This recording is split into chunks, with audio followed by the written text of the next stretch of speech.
अस्सलाम वालेकुम viewers, welcome back to my YouTube channel daily tips with Asma. Mateen नाम का शुमार लड़कों के नामों में होता है। मतीन एक इस्लामी नाम है। मतीन नाम की इब्तदाई तारीख अरबी ज़बान से निकलती है। मतीन नाम के लड़कों के लिए खुशकिस्मत नंबर 5 माना जाता है। मतीन नाम का मतलब है बहादुर और ताकतवर।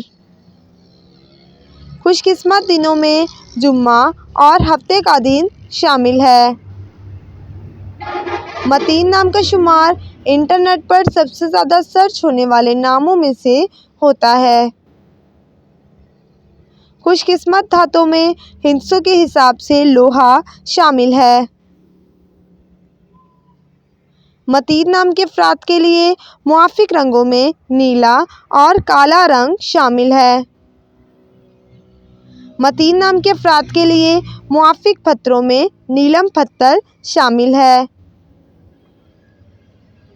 फ्रेंड्स, अगर आप अपने नाम का मतलब जानना चाहते हैं तो कमेंट बॉक्स में अपना नाम लिखें। इंशाल्लाह हम आपके नाम की वीडियो ज़रूर बनाएंगे। Thanks for watching.